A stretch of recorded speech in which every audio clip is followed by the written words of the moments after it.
प्रिय दोस्तों, नमस्कार।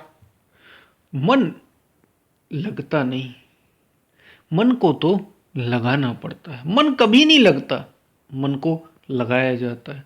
जो भी आध्यात्मिक साधक हैं, जो आध्यात्मिक साधना से गुजरते हैं, जो साधना से गुजरते हैं जीवन में, उनको उनका तो ये अनुभव ही है। उन्हें इस समस्या से गुजरना ही पड़ता है। इसी पर हम वीडियो में बात करेंगे। बड़ा कीमती वीडियो है। जो सत्य के खोजी हैं, जो आत्मज्ञान को पाना चाहते हैं, उनके लिए। उससे पहले हम इसी पर बात करेंगे। उससे पहले अगर आप चैनल पर नए हैं तो सब्सक्राइब भी करें। वीडियो को पूरा सुनेंगे तो आप इसका अधिक से अधिक लाभ ले पाएंगे। पसंद आए तो वीडियो को शेयर ज़रूर करें। शेयर करना ना भूलें। हम चलते हैं अपनी वीडियो की तरफ। मन कभी लगता नहीं, मन को तो लगाना पड़ता है। जो जिन ने भी साधना की है जीवन में, थोड़ी बहुत भी साधना यानी साधा है, मन को साधा है, संयमित किया है, शरीर को संयमित करने की कोशिश की है, मन को साधा है, थोड़ी बहुत भी साधना की है, वे ये बात अच्छे से समझते होंगे कि मन कभी लगता नहीं, मन को तो लगाना पड़ता है। लेकिन यहां पर एक बात और भी समझ लेने की है। ये किस संदर्भ में कही जा रही है, ये किस बारे में है ये बात? क्योंकि मन तो बड़ी आसानी से लगता है। मन को लगाने में है ही क्या? जो आपको पसंद आता है उसमें मन बड़े आसानी से लग जाता है। जैसे कोई, जो आपको पसंद आता है, जैसे कोई क्रिकेट का शौकीन है, वो घंटों क्रिकेट देख सकता है, वो दिनों क्रिकेट देख सकता है, वो पूरे जीवन उसी खेल को देख सकता है। जो किसी सीरियल या किसी मूवी को देखने का शौकीन है, वो पूरे जीवन भर मूवी यानी पिक्चरों को देख सकता है। जो नोवेल पढ़ने का शौकीन है, कोई नोवेल आती हैं जो, उनको पढ़ने का शौकीन है, वो पूरे जीवन भर नोवेल पढ़ता रहता है। उसे कोई समस्या ही नहीं, क्योंकि उसे वो पसंद है, उसमें मन उसका लग जाता है। और मन सहज ही प्रकृति की ओर है। यानी मन काम, क्रोध, लोभ, मोह, राग, द्वेष, मद, मत्सर, दूसरे की बुराई करने में बड़े, आप अगर थोड़े भी सजग होंगे तो आप ये समझेंगे कि सहज रूप से मन दूसरों की बुराई करने में, दूसरे में कमी निकालने में, कुछ ना कुछ कमी निकालने में बड़ी आसानी से लग जाए। वो कुछ किसी भी बारे में भी हो, आप बड़ी आसानी से मन आपका लग जाएगा। उसी बारे में आप दूसरे से बात करें, कितनी आसानी से मन लग जाता है। तो मन को लगाना प्रश्न नहीं है, ये अच्छे से आप समझ लें। मन को लगाना मात्र साधना नहीं है। मन तो कहीं भी लग जाता है, और सहज संसार में मन लगता ही लगता है। जो पसंद है उसमें हर किसी का मन लग रहा है। मन को सही दिशा में लगाना है। मन संसार की ओर है। मन सहज ही इंद्रियों, बुद्धि,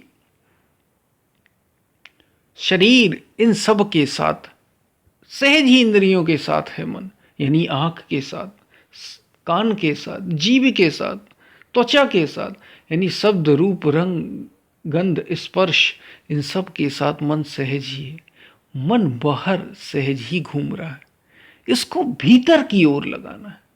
मन विचारों में सहज ही घूम रहा है, या तो बीती हुई घटनाओं के विचार, या भविष्य में आने वाली, होने वाली घटनाओं की चिंता में सहज डूबा है मन।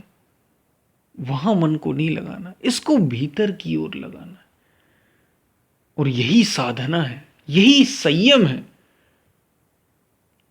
सही दिशा में मन को लगाना ही साधना है, संयम है। इसलिए कहा कि मन लगता नहीं, और सही दिशा में मन कभी नहीं लगता। शायद ही कोई 100 में से, अगर हम 100% की बात करें तो 95, 97 और 99% जिनका मन पहले से ही शुद्ध है, जिन्होंने कई जीवन में अपने साधना की है, उनका ही मन सहज परमात्मा की ओर, आत्म केंद्रित, आत्म चिंतन में लगता है। वरना मन सहज ही प्रकृति की ओर, जो किया हुआ है, जो करते आए हैं हम जीवन भर, जन्मों जन्मों की यात्रा में, वही काम, क्रोध, लोभ, मोह, इन सब में ही मन जाता है। इसलिए मन को लगाना आत्म कल्याण के लिए, आत्मचिंतन में भीतर की ओर मोड़ना, यही साधना है, यही संयम है। और ये कठिन क्यों है?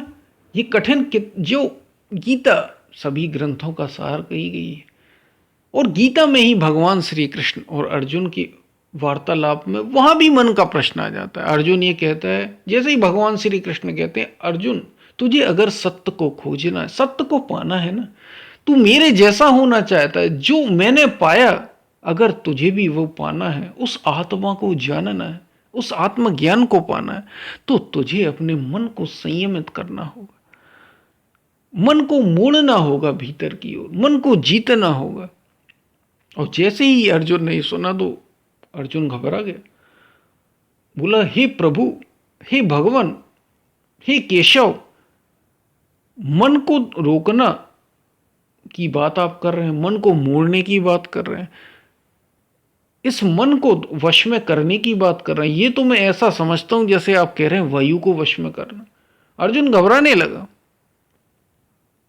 मन को रोकना तो बड़ा कठिन है। तो भगवान श्री कृष्ण कहते हैं कि अर्जुन, निसंदेह मन को रोकना कठिन है, मन को सही दिशा में लगाना कठिन है, लेकिन अभ्यास और वैराग के द्वारा ये मन निसंदेह, कोई इसमें संदेह नहीं, कठिन तो है लेकिन इस मन को वश में किया जा सकता है। भगवान श्री कृष्ण ने अभ्यास और वैराग्य की बात की।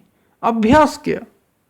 हमें आदत पड़ी हुई है, वही संसार में, प्रकृति में सहज मन को आदत पड़ी हुई भटकने की, क्योंकि यही मन करता आया। काम, क्रोध, लोभ, मोह में जन्मों जन्मों की यात्रा में इसे आदत पड़ी हुई है। तो अभ्यास करना है इसे, चाहे नाम में, रूप में, भीतर की ओर मोड़ने की। श्वासों में, नाम में लगाएं, रूप में लगाएं, लीला में लगाएं, आत्मचिंतन में लगाएं, किसी भी योग के अंग में लगाएं, यम, नियम, आसन, प्राणायाम, प्रत्याहार, किसी में भी लगाएं। ये है अभ्यास। इसमें लगाना मन को बार बार, जहां जहां भी मन जा रहा है, प्रकृति में कहीं भी भटक रहा हो, वहां से लौटाकर, किन्हीं भी विचारों में खोया हो, उनसे लौटाकर इस पल साधना में लगाना, योग के अंग में, योग के आयामों में लगाना। अहिंसा, सत्य, ब्रह्म, अस्तेय, अपरिग्रह, नाम, भजन में लगाना, यही अभ्यास है। इसको बार बार लगाना है। और अभ्यास करते करते जब आप बार बार एक ही रूप, एक ही योग के अंग में, यानी चाहे वो नाम में हो, रूप में हो, किसी भी आप कथा में हो, श्वासों में हो, जब आप मन को बार बार लगाएंगे तो मन धीरे धीरे संयमित होने लग जाएगा। और केवल अभ्यास, बार बार का अभ्यास करना है आपको, लेकिन केवल अभ्यास करने से बात बनती नहीं। अभ्यास के साथ चाहिए वैराग्य। और वैराग्य क्या है? संसार में देखी सुनी, जो भी आपने देखा सुना है, उनमें जो राग है विषयों में, विषय यानी यही काम, क्रोध, लोभ, मोह, क्या होना चाहिए, क्या होना नहीं चाहिए, इन सब में जो मन, स्वर्ग, नरक, इन सब की कल्पनाओं में राग का त्याग, संसार के सुख का ही त्याग, जो भौतिक, जो इंद्रियों से मिले, जो शरीर से मिले, जो मन से मिले, इनमें वैराग, इनमें राग का त्याग। ऐसा समझना कि ये विष के समान है, तो इनमें वैराग। क्योंकि अगर आप केवल अभ्यास कर रहे हैं और मन ही नहीं लग रहा, मन में तो राग भरा ही हुआ है, मतलब आप बाहर साधना कर रहे हैं लेकिन मन में तो राग है ही। ये समझना, ये समझ भी साथ में चाहिए। साधना चाहिए और समझ, उनमें राग का त्याग करना कि ये हानिकारक। तो इस अभ्यास और वैराग्य के द्वारा ये मन अर्जुन निसंदेह वश में किया, इसको जीता जा सकता है। और जितने भी आध्यात्मिक साधक हैं उनके सामने समस्या ही यही आती है, इससे गुजरते ही गुजरते हैं। जो सत्य को जानना चाहते, जो आत्मज्ञान की ओर लगे हुए हैं साधना में, उनका इससे सामना होता ही होता है कि मन नहीं लगता। तो याद रखिए, सच में मन नहीं लगता। अर्जुन के सामने भी अर्जुन भी यही कहता है, लेकिन मन को लगाना पड़ता है। सही दिशा में लगाने की बात हो रही है। इसलिए ये समझना भी जरूरी है कि मन, कुछ लोग कहेंगे मन तो मेरा लग जाता है, लेकिन संसार में नहीं, प्रकृति में नहीं, योग में लगाना, नाम में लगाना, चिंत जब आप लगाना शुरू करेंगे तो आपको समझ में आएगा। मन आपको जो आपने अब तक किया है उसी उसी की याद दिलाएगा। तो संयम, आत्मा में मन को लगा, इसमें मन को लगाना, सत्य में मन को लगाना, यही ध्यान है, यही योग है। यहां मन को लगाना है। मन किसी का भी नहीं लगता, सहज मन नहीं लगता। धीरे धीरे फिर मन लगने, जब आप इसका अभ्यास करेंगे, जैसे जैसे मन शुद्ध होने लगेगा, वैसे वैसे मन लगने लग जाएगा। और फिर जैसे संत कबीर, जितना मन शुद्ध होगा, कबीर मन निर्मल भया जैसे गंगा नीर। इसका लाभ क्या, मन को क्यों लगाएं, क्यों जरूरी है मन को लगाना? पाछे लागा हरि फिरे कहत कबीर कबीर।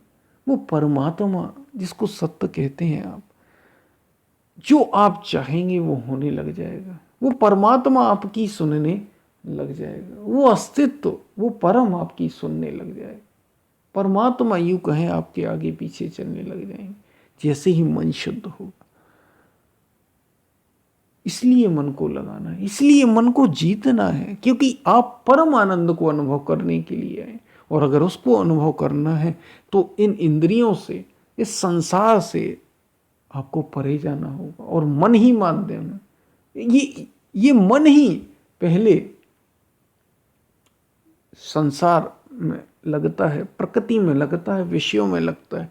और यही मन फिर जब आत्मा का चिंतन अभ्यास करता है, साधना करता है, भजन करता है, तो धीरे धीरे यही मन उस सुख को भी, जिसको आत्म सुख कहा, जिसको परमानंद कहा, इसी मन से आपको उसका अनुभव होता है। लेकिन मन के शुद्ध होने पर, मन के निर्मल होने पर, तो सारी साधना मन को शुद्ध करने की ही।